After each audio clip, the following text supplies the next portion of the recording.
vítám vás od dnešního tolku, tady s klukama, s Lukem a s Romčou. Čus. Kluci si na mě připravili pár otázek a chtěli bychom vám ukázat, že taky, co je všechno zatím, že to není jenom o cvičení a že všechno jde tak, jak má, ale prostě, že to má i nějaký svý stěnný stránky a tak nějak celý můj život zhrnout. Dobrý, no. Tak jdeme na to. Tak by mě, Karol, zajímala třeba první otázka, jak jsi se vlastně dostal ke cvičení, co tě třeba namotivovalo a jako, co tě k tomu vedlo? Ale tak bylo to určitě to, že vlastně jsem byl tlustý, měl jsem raketu, prostě vážil jsem 133 kg a řekl jsem si, že prostě stačí, no, že chci být prostě hubený, tak jsem začal běhat, neuběh jsem ani 200 metrů, to jsem jako normálně se rozběh asi po 150 metrech úplně hotový kolem v háji, prostě, že mě bolelo, to fakt šílený. No a tam se asi lámal ten chleba, jestli jako to chci nebo ne, tak jsem jako řekl, že jako to prostě nevzdám, že půjdu. A tak jsem prostě takhle to běhal po 150 metrech asi cca, no pak se to začalo zvyšovat, když jsem běhal teda 5 km. No, do toho začal držet jídlo, že jsem vynechal akorát sladkosti, sladký pití, pil jsem vodu a to vlastně se začalo hubnout docela hodně. Kolik jsi třeba tak hubnul? Tady tím asi takových 20 kg. Fakt? Jenom tady tím, že jsem to vyřadil prostě a najedl jsem tady ty věci. No, pak vlastně se mi to asi tak nějak stoplo, že to už tak nešlo. Ale kamarád chodil do fitka a řekl mi, že si nechci chodit s ním, tak jsem prostě řekl, že to zkusím, tak jsem šel. Takového domácího fitka, ty brdo. No, tak jsem začal cvičit, jenže to mě chytlo tolik, že jsem chtěl víc, tak jsem v tehdejší době oslovil ještě Filipa Grznára. a ten mi vlastně udělal tréninkový plán, jídelníček, prostě klasicky, jak to dělá. Na snídaně 5 vajec a chleba, takže to bylo takhle. No ale tam jsem teda začal hodně hubnout, až jsem prostě zhodil těch 50 kg. Takže takhle jsem se k tomu dostal. No. A vlastně celou dobu jsem cítil v sobě, že mám jako, jak kdyby dar, že dokážu velkou věc, že prostě to zvládnu. Prostě já nevím proč, ale jsem to od dětství jsem to v sobě cítil. Já jsem nevěděl, v čem to mám jakoby aplikovat a co je ta moje cesta. Až pak tohle myslím si, že jsem pokápil. A ty jsi spolupracoval jenom s Filipem, nebo jsi měl jakoby víc trenérů a prostě... Hele, měl jsem dost trenérů, jako i špatné zkušenosti s trenérama, protože třeba online za mě moc nefunguje. Nebo já s tím teda mám špatnou zkušenost, třeba někdo má dobrou, ale já teda moc ne. Jak to? No, protože ten člověk tě reálně nevidí, prostě nevidí tě naživo. Nedokáže se do tebe podle mě tak nacítit, myslí si, že můžeš a to prostě nedělá to dobrotu. No, já jsem takhle měl toho Filipa, pak jsem měl Aleše Lamku a vlastně s Alešem jsem začal, když to budu říkat kaloricky, nějakých 3000 kalorií, 2,8 asi to bylo tenkrát. A do toho jsem dělal ještě těžkou práci, protože montuju okna, takže prostě denně nosím okna, dveře, skla, všechno možné. Takže to je fakt náročný, tam velký výdej. No ale aby jsem pořád hubnul, že do toho ještě cvičení, takže Aleš mi začal ubírat jídlo. Jsem šel asi na 2,5, pak 2,3, pak nakonec 2,1 a to už bylo šílený, to už jsem prostě... To jsi zvládl špatně, ne? No to už jsem myslel jako, že s ním cokoliv prostě, jinak bych prostě, to už člověk myslel jenom na jídlo, to už bylo fakt šílený. No a sklouzlo to do toho, že vlastně, když jsem to nevydržel a prostě najedl jsem se, tak jsem z toho měl samozřejmě výčitky, no jak jsem šel a vyzvracel jsem to jídlo. No takhle se to začal opakovat pravidelně, až to prostě byl standard. No a najednou jsem zjistil, že mám jako problém, no, že jako, to není OK. Jako, že tě psychicky nějak špatně, nebo? No ne psychicky, ale že prostě, no možná i psychicky, ale hlavně jako, že není normální se najíst a jít se vyzracet. No vlastně. No tak jsem to začal ještě díky tehdejší překvapení řešit. A vlastně začal jsem spolupracovat i s psychologama, aby jsem se z toho prostě nějak dostal, z toho kruhu. Takže tam mi pomohla jedna paní a vlastně se ty bulimie úplně zbavila, že to neznalo. Ale bylo to hodně o tom prostě nebát se přidávat jídlo, protože já jsem měl strašný strach z toho, že když přidám jídlo, že naberu tuk. Prostě to bylo extrém. Takže já jsem z těch 2100 začal přidávat po 50 kaloriích, abych prostě týden co týden něco přidal a neměl z toho výčitky, že přibírám. No a vlastně, jelikož jsem věřil ty bývalý přítelkyni, že jako ví, co mi říká, tak jsem jako dával ty 50 a vlastně jsem viděl, že nepřibírám a že prostě tělo jakoby začíná skopovat a i mě to nějak nakoplo, že to bylo spíš takový vytažení prostě z hlubin, že jako zase mi to chytlo ten drive a tohle. Takže jsem takové pomaličku přidával, až jsem se s tou holkou dostal na 3800 kalorií. A já jsem pořád hubnul na tom. Furt jo? Jo, pořád. Protože práce byla furt stejná, že jo, cvičení taky. Měl jsem docela hodně kardia, to jsem dělal snad ráno 30 minut, po tréninku dalších 30 minut. A ona mi řekla, že že přestanu s kardiem, to vůbec nedělám. Stávali jsme tréninky jenom na 4 dny v týdnu. A vlastně, jak jsem přidával to jídlo, tak tělo začalo odpočívat víc, prostě regenerovat líp. Nebylo v takovém stresu a začalo to všechno šlapat, že se mi to fakt rozjelo, že ten metabolismus šlapal jako prase a jako hustý, no. Takže tam jsem se hodně rozjedl. To bylo asi nejlepší období, co jsem měl. No. To si vážil kolik v tom období, víš nějak? Ale měl jsem 84 kg. Ty krásu. 84 kg, na břiše jsem měl fakt kůži prostě, ale ten šílený pocit toho, že přibereš ten tuk zpátky, že nechceš vypadat, jak jsi vypadal, protože jsem znal samozřejmě jojo efekty a ty věci, prostě co kdo zhodil, pak se vykašlal na jídlo a všechno bylo zpátky, že jo. Takže z toho jsem měl brutální strach, takže díky tomu jsem začal pomaličku přidávat, no. To bylo mojí, no. Takže tam mi ta holka fakt pomohla a já jsem za to vděčný, no. A ty s tou přítelkyní nejseš, ne? Ne, už nejsme spolu, no. Teďka už je to asi rok, no, co spolu nejsme. Takže tě v tomhle docela taky jako podporovala? Jako v tomhle mě, si myslím, že mě jako zachránila, no. Jakože fakt, ty vole. Já nevím, jestli znáte, je to Jana Šebestová. Ty to asi. Jo. Ty znáš? No. Takže jako fakt, tam mi pomohla, no, v tomhle. To mě ještě napadlo vtipná historka, já jsem měl spolupráci, po tom Lamkovi jsem vlastně chtěl nějakého trenéra, který vám může jít denně, tak jsem se domluvil s tím, super trenérem, s Humpálem. No, Borec popsal jsem mu všechny moje problémy a Borec mi to napsal, že to na 2,7, 2700 kalorií, neměl tě pasto, říkám, to nedám, já přiberu, to nedám. A on mě jako utěšoval, že jako je to v pohodě, teďka už to vidím taky, že by to bylo v pohodě, ale prostě v té době jsem si říkal, tak to vůbec, jsi blázen, to nedám prostě. No, tak jsme to nějak se domluvili na 2-3 a i tak jsem prostě s tím měl problém, samozřejmě to jsem měl tu přítelkyni, takže jsem to konzultoval s ní. Tak jsme se domluvili, že prostě mu přidával po těch 50 a tak. Ale co je ta vtipná historka, je to, že my jsme se domluvili s Robertem na tréninku. Já jsem bydlel v Německu v tu dobu. Jel jsem do Českých Budějovic a já přijel, že dáme trénink v Bicrossu, ne? Já tam přijel a Bicross zavřený. Mu volám, ne? A on, no, tak asi nepřišla obsluha, počkej chvíli. Tak jsem čekal před tím Bicrossem, viď? 10-15 minut, nic, tak mu volám. No, říkám, hele, furt nic, furt zavřeno, no. Jo, no tak já to zkusím zjistit teda, no tak to začal zjišťovat a pak mi volá a říká mi, no hele, ona zaspala, ona asi nepřijde, no tak to necháme na jindy. Jsi z Německa. Takže jo. Že si zacvičíš a ono vlastně. Já jsem prostě na první trénink s trenérem a mi řekne tohle, říkám, ok, no tak asi není nějaký fitko, ok, no tak. Budějovicích nejsou jiný fitka, tak jako chápu, že jako cvičí a specializuje se jenom v tom Bicrossu, ale a jo, no. To jsi toho trenéra jako vykašlal, nebo? No, pak to skončilo, i tím to skončilo, protože jsem si říkal, jako, já tady jedu takový kus a jako samozřejmě jsem mi omluvil všechno, ale víš co, jedeš na trénink a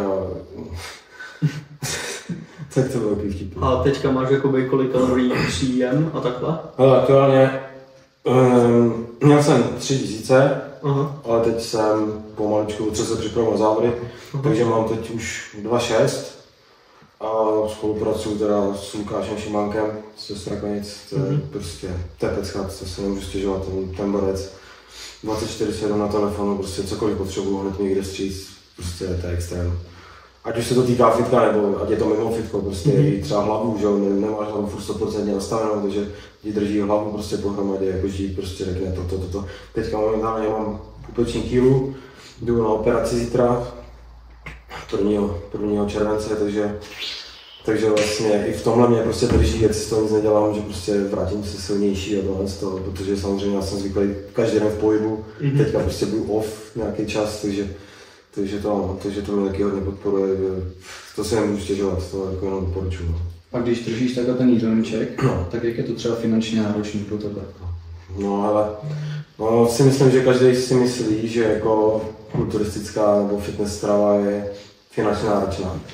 Ale když si pak vezmeš, co lidi jí za věci a odečteš ty věci, prostě nekoupíš si sušenku, nekoupíš si, já nevím co, prostě salámy, tady ty blbosti, hlavně sladkosti, že to hodně lidí, nebo ty bramburky a tady ty věci. Prostě to, když si odpustíš, nechodíš ani do těch restaurací třeba na jídlo, tak ve finále to vyjde možná ještě líp, než když jako nedržíš žádnou stravu. Jo? Tak pohybuju se asi měsíčně, nevím, 6 až 10 tisíc, myslím, no, že to je jako pro mě. Ale tak já to počítám, tak protože mám rodinu, tak jakoby počítám to i za rodinu, jakože kolik máme, no. Takže já nevím, kolik z toho můžeme dělat. No. Může to být třeba 5 pro mě, zbytek pro mě. Nevím, fakt nevím. Ale a když se ještě vrátím k těm závodům, tak jaký jsi zkusil jako závody? Ale chtěl jsem na podzim, ale teď nevím, jak to bude teda, ale chtěl jsem jít normálně klasickou, normální kulturistiku, nějakou váhovku. A kolik tak váhu? Tyhle těžko říct, no, teďka mám 99 kg, takže ne, 98, takže nevím, no, kam to zhodně, no. Nějaký tuk ještě mám, jestli půjdu do 90 nebo míň ještě, nevím, fakt nevím. A když se tě zeptáme také na tu rodinu, Ano. tak máš třeba nějakou dceru nebo... Jo, jasně, mám chudinku. Jo, mám. A jak to takhle s ní máš, když se o ní staráš nebo máš jí v péči ty? Jo, mám ji v péči, no, od minulého roku, od minulého roku 2023, od února ji mám soudně v péči, že vlastně se domluvil s mojou přítelkyní, to není ta Jana, to je ještě jiná, to bylo ještě před Janou. Tak s tou jsem se domluvil, že bylo takový složitý, ale ona, že prostě chtějí odjet pryč. A říkám, že ji prostě nedám. Že jako nedovolím, aby jeli do zahraničí a ji neviděl. A ona mi řekla, no tak si ji vem, když jsi tak chytrý. Říkám, tak jo, dovez. No, ona ji dovzla. Tak jsem si jako nechal vystavit papíry, aby mi podepsala prostě, že bude u mě, že ji mě navštěvovat všechno. Tak to mi podepsala, tak jsem byl jako těma papírama krytej. A vlastně co mi dovezla, tak jsem zjistil, že ona zanedbala i péči v tom, že vlastně veškeré očkování, co mají děti, to tam nebyla. Takže jsem to pak řešil s dětskou doktorkou, tam mi napsala i posudek, že navrhuje svěření do péče mě, že prostě matka prostě selhala. Takže jsem tohle začal teda řešit. No a když jsem chtěl řešit soud, aby mi dali hned, jakože soudně, tak mi bylo řečeno, že jako ona má ještě teda sestru, jakože ta matka Kristýnky má ještě další dceru, starší, a soud mi, jakoby právník mi řekl, že soud nerozdělí ségry od sebe prostě, a ještě kor dítě od matky, že jako malá šance. No tak jsem to neřešil. Vlastně já jsem ji dostal ve 2 letech, no a v 5 letech vlastně už byla většinu života u mě. Chodila do školky, všechno, prostě prospívala jak má, všechno v pohodě. No, tak právě to mi taky pomohlo v tom Jana, že dostala, že tam mi řekla, jako, že by bylo dobré to řešit, tak jsem začal kontaktovat právníka znova a on mi řekl, že teď už je velká šance, že to jako dost vyhraju, že si myslím, že 99%, že prostě dcerka u mě furt prospívá, jako je v pohodě, chodí do školky, žádný problémy. Matka se absolutně nezajímala, vůbec ji neviděla, od té doby, co ji dovezla, že ji neviděla, ani nevolala, nepsala nic. No, tak jsem to teda začal řešit a vlastně teda v únoru 23 soudně mi bylo svěřena péče a je moje. A s dcerkou máš třeba jako jaký den, co třeba děláte takhle? Ale ty jo, ono hodně se teda točí, musím říct, kolem mě, že jako jak cvičím a tohle, tak jako fakt to musím jako hodně dávat přednost sobě, což jako samozřejmě není ideální, ale snažím se jako pak ten čas zase vynahradit. Takže teďka to máme tak, že já prostě si udělám nějaké své věci, jako hlavně víkendy, protože přes týden jsem v práci, že? Takže to třeba po práci, když nemám trénink, tak jsem s ní, ale jinak prostě ve školce nebo s babičkou, která mi teda pomáhá, nebo mamka, takže to mám takhle vyřešený. Ale o víkendech prostě, nevím, ráno hodně často jí beru takhle do cukráren, do kaváren, prostě na nějaký sladkosti, blbosti. Jezdíme bazény, mám zoo, má strašně ráda zvířata, takže tak. Hodně ráda kreslí, takže hodně jako sní, trávím čas i kreslení. Pucle skládat, ty se nekoneční, ty jak se jsou, ty krásy, to nechápeš normálně jako malý dítě. Má tu paměť, že ona prostě ví, kde co je, ona otočí 2 obrázky, to vrátí a už nevím, co tam bylo. A třeba po 3 kolech ona otočí, máme pejsky, a ona otočí pejska a teď ví, že bylo před těma 3 kolama tam nějaký kartě. Teď to otočí úplně jede bomby, koukám, co se děje, prostě nevím. A mě vždycky rozpráší, to je krása, to je hustý, no. Takže tak, no, takhle trávíme ten čas, no. Nebo když třeba s kamarádem se mluvíme s Peťou Maruškem, to taky asi znáte, ne? No, že jako má taky děti, takže jsme takhle spolu, že tráví čas děti spolu, hrajou si a tak. No. Hele, a když se vrátíme k tomu cvičení, tak tvoje nejblíbenější partie, co jako cvičíš, co ti nejvíc baví? Ale byla to moje slabina velká, ale podařilo se mi to právě s Lukášem zlepšit a jsou to teďka záda. Záda? Úplně nevím. To dřív jsem měl hodně rád nohy, taky to je asi vidět, že ty nohy jsou prostě nabombený. No. Ale ty záda, no, teďka záda. Nesnáším ruce. Ne, jak to? Ne, nemám to rád, nerad cvičím biceps, prostě nebaví mi to. A takhle třeba, když jsi říkal, že máš tu práci v Německu, no. Tak jak to třeba zvládáš s tím cvičením? No ale je to hodně o kompromisech, no. Prostě je práce, než cvičit, no. Když jako je hodně práce, když se samozřejmě stíhá, tak to tak nějak plácám, abych ten trénink tam dal, ale když to nejde, tak to nejde. Takže jako není to prostě jednoduchý, ale dá si to, no. Všechno se dá, když chceš, jde všechno. To říkám pořád, že prostě hodně lidí říká, já bych něco chtěl, ale prostě mi to nejde. Tak to asi nechceš. A já jsem tam zavrát toho, když něco chceš, tak prostě uděláš cokoliv, to bys to udělal. Když to neuděláš, říkáš prostě nejde mi to blabla, tak to nechceš. Hele, a když se vrátím jako úplně na začátek, na co jsem se tě jako chtěl zeptat, my jsme si tomu nedostali, tak proč jsi byl jako vyžraný, proč jsi byl prostě tlustej? No. Co se stalo?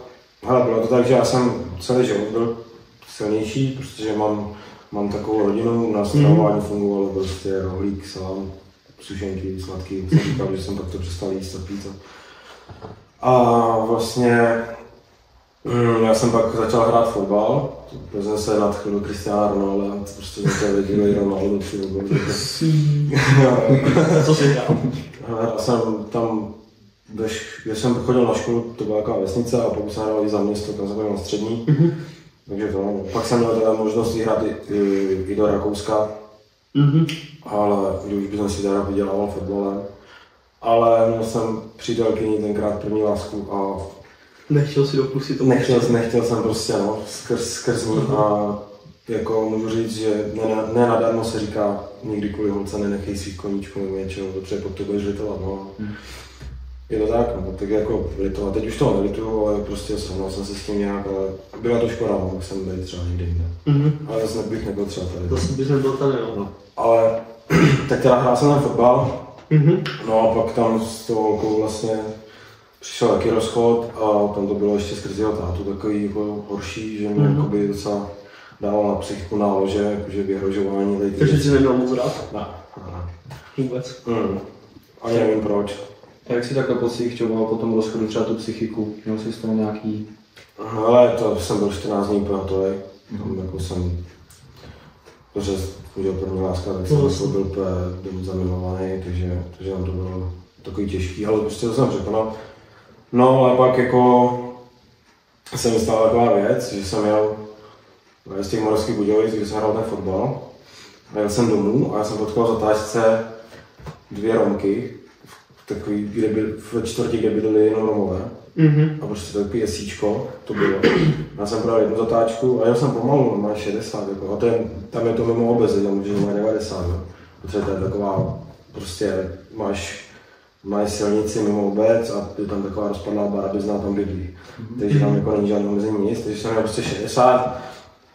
Právě jsem tu první zatáčku, ale celá druhou zatáčku a tam stála nějaká 2 Romky tam stály s kočárkem. No a proti jelo auto, no, tak já jsem prostě, co jsem udělal, bylo to v noci, takže jsem to stavil před to auto, zpátky a nic se nestalo teda, no ale jak jsem jel dál, tak jsem jako si říkal, tyjo, netrafil jsem je, nebo víš něco, tak jsem se vrátil, nikdo nikde, asi dobrý. Jel jsem domů, no a pak já nevím, jestli to byl druhý den nebo kolikátý den a prostě zase jsem jel a třeba něco drclo v autě. A já jsem si říkal, co to bylo, nepřijel jsem někoho. Úplně jsem si to začal sugerovat do hlavy, že někomu ublížím. A postupem času se to dopracovalo k takové věci, že jsem nebyl schopný ani řídit auto. Že jsem prostě nedokázal sednout do auta, takže nám přišlo takový psychický plně dno, kde jsem prostě padl fakt na dno.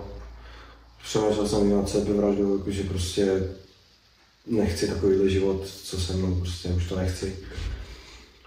No ale pak jsem takhle ležel právě na té posteli, když jsem nad tím přemýšlel, tak jsem si říkal, ty nebo, jak chci zpátky měnit svůj život. Potřebuje samozřejmě s tím, jak jsem byl jenom doma, že měl jsem psychiatričku, to jako za mě ti nepomáhá takový člověk, ten ti brada prášky, čo? Takže jako jsem bral furt nějaký prášky, já jsem měl třeba spát, jsem nespal 4 dny v kuse, takže mi dali prášky na spaní. Po prvních práškách jsem spal 19 hodin. To bylo hustý, no. No ale pak jako říkám si, ty, co chceš dělat, ty budeš brát prášky, budeš jako brát prášky na spaní, jako co z toho bude, jako takový život tě prostě nebaví, takže jsem byl to. Jo, ještě co jsem chtěl říct, že jako vlastně díky tomu, jak jsem byl doma, jak jsem jedl, že jo, že právě jsem se vyjedl na ty kila, třeba jsem hrál fotbal, jak jsem měl 69 kg. A bylo mi 18. Takže skrz to všechno jsi jakoby vyžral? No, protože jsem jenom vlastně jedl a nic, no, takže jsem se vyžral. Měl jsem z těch 133 a říkal si, co teda ze sebou, no. A když jsem přemýšlel nad tím, jako jestli konec nebo co, tak jsem si řekl, ne, ty vole, já chci zpátky svůj život. Já to chci zpátky, prostě. Víš, protože s tím fotbalem, sice to bylo malé město, ale nějaká sláva byla. A prostě, jak jsem říkal, že jsem cítil celou dobu, že něco dokážu, tak jako, nevím, asi to v sobě nějak mám, že mě to donutilo prostě se zvednout a jít dál. Tak jsem prostě řekl, dobře, jdu si zpátky. No. Tak jsem začal, pak mamka někdy narazila na metodu EFT, je to nějaká psychologická metoda léčení, že máš po těle různé body a oni tě poklepávají, zbavují tě nějak stresu. Tak to dělala jedna paní, tam v Jemnici, kousek od nás. Mimochodem, to byl nejlepšího kamaráda teta. Takže zdravím Dominika. takže k ní jsem začal chodit. A už po druhém sezení jsem vyšel z ordinace, říkám, tyjo, protože mě tam vozila mamka, že? Tak jsem vyšel z ordinace, říkám, tyjo, mamka, já budu řídit. Víš, prostě z ničeho nic, prostě já budu řídit. No, jsem to zkusil a nešlo. No, a také pomalečku začal zvedat, no, ale ještě teda, když jsem přestal s tím řízením a byl jsem jako fakt na dně, tak já jsem nechodil ani třeba na počítač, protože v té době telefon ještě tolik nejeli, jakože internet na telefonu, když si klikl, tak panika, že tě sežere kredit, takže jako to vůbec nefungovalo, to ještě nebylo. Takže já jsem nechodil ani na počítač, že jsem měl normálně v hlavě vsugerováno, že někomu napíšu něco špatného. Jako. Víš, dělal jsem si strašáky, že prostě půjdu do vězení a takovýhle prostě magořiny. Jako. Takže to všechno neexistovalo. No, takže když jsem začal zvedat, tak to začalo pomaličku všechno jako fungovat. No, ale co můžu říct, tak v tu dobu jsem poznal opravdu kamarády. A je to jeden člověk, no. Ten jeden jediný prostě se mi ozval, jinak nikdo to ani nezavadil. Prostě najednou z tebe nikdo nic nemá a jsi nic. Takže jako to vděčím Tomášovi Bucharyčovi, protože ty krásno, ten mi tak nějaký zachránil jakoby život, protože mě pak nutil za ním jezdit. On bydlel 20 km ode mě a jako abych za ním přijel a tohle. Tak samozřejmě v začátku to bylo, že ještě jsem nechodil na tu terapii, takže mě tam vozila mamka, že za ním podívat a takhle. No ale tak nějak jsem cítil, že jako už nechci, aby třeba na mě mamka čekala před barákem, nebo i Sejdra se mnou byla, že třeba jsem měla 2 hodiny a oni na mě čekali v tom autě, jo. Takže jako za to jsem taky vděčný, že mi jako takhle pomohli, že mě se snažili dopřát prostě, abych nějak fungoval. No a vlastně ten Tomáš tím, jak mě takhle vytáhl ven, tak mě donutil jako ze sebou něco dělat a já jsem si pak v té hlavě přehodnotil, že už to prostě nejde, aby jsem takhle jezdil a toto. A pak mi byla ta paní pomohla s tou terapií, že jako jsem se najednou z toho vysmekl a šel jsem. Tak pak ještě táta, ten mi pomohl v tom, že mi našel práci, kde dělal on, v zemědělském družstvě. Já jsem normálně začal jezdit s traktorem, všechno, protože jsem vyučený parázemských strojů, takže jako jsem byl ve svým. Tak jsem začal jezdit traktorem a tam to nebylo tak náročné, protože jezdíš traktorem po poli, takže jsem neměl strach, že někoho zabil. A tak nějak pomaličku jsem se začal zvedat. No, samozřejmě byly tam strachy, ne, že ne, jako jo, byly, ale nějak jsem získal tu sebedůvěru zpátky, protože jsem neměl absolutně vůbec žádnou. To jsem si vůbec ničem nevěřil, takže to jsem takhle to ano, se z toho nějak dostal.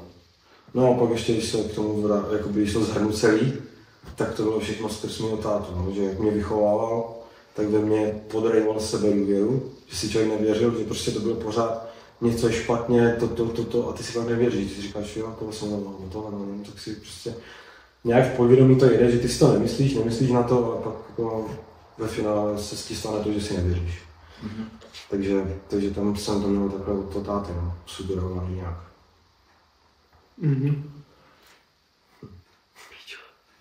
Jo, jak tě tak poslouchám, tak to všechno nebude tak jednoduché, jak vypadá, ne? Když se podívám třeba na ten tvůj instagramový profil, tak to vypadá všechno růžově, ale jako určitě má nějakou svoji temnou stránku taky, ne? No, prostě to jsem řekl, no, je to tak, prostě nikdo jen tak nezdílí na Instagramu, prostě to, co se děje zatím, dáš tam jenom ty si úspěchy a ta temná stránka zůstává tak nějak v pozadí, no. Takže proto vlastně jsme se domluvili, aby jsme to tady takhle nějak řekli, ať jako lidi mají představu, že to taky něco obnáší a bere, že to má svůj dár. Hele, a máš nějakého sponzora? Ale teďka jo, jako měl jsem před 3 rokama, jsem měl na fit, tam jsem měl budget na doplňky, ale to jsem se vlastně připravoval na závody, na první a dostal jsem covid a po covidu mi začaly sahávat ledviny a měl jsem šelest, takže na to všechno skončilo a půl roku po tom covidu zase se mi to šelest ztratila a ledviny srovnaly, takže všechno v pohodě. No. Takže už si první přípravu jako na závody postoupil jo. A tohle je tvoje druhá? Jo. Ale musím říct, že teda ta druhá příprava, že to je úplně něco jiného, že jako, jak mám trenéra, který je tady, kousek od baráku, tak prostě to je úplně něco jiného, když můžeš jako za ním dojet každý den, dá se říct, můžeš ho vidět každý den face to face, můžeš s ním cvičit, tak prostě na tréninku se dostane maximum a myslím si, že to je vidět, že jako ten progres tam nějaký je, že jako se to daří dobře. No. Takže tě jako trenér hodně podporuje. Jo, úplně mega, jako teďka vlastně i to, co mě čeká, tak taky prostě, jak už jsem to říkal, že to je prostě pro mě, když cokoliv potřebuji, napíšu, zavolám, pokecáme, to kolikrát si taky zavoláme, že spolu mluvíme x minut, prostě fakt super. A co tě teďka čeká do budoucna? Ale teďka, jak jsem říkal, tak jdu na tu operaci, 1.7. vlastně nastupuji do nemocnice, takže mi zoperují tu kývu peční a pak se uvidíme, jak budu pohyblivý, jak to půjde, samozřejmě bych chtěl co nejdřív zase se navrátit, ale to je všechno nevězdá teďka, takže se uvidí. No. Tak ti určitě budeme držet palce, ať to všechno dobře dopadne. Jo, díky moc. A byl to určitě jako silný příběh. To dost. No. Nic není růžový, jak se zdá. To je pravda. To jako hustý. A to bylo od nás asi všechno. Okay. Dobrý, tak jdem cvičit, ne? Jo, jdem na to. Děkuji ti za rozhovor. Já taky díky. A co? OK. Tak jo lidi, díky moc, že jste zhlédli tohle video a vidíme se příště. Tak čau. Čus.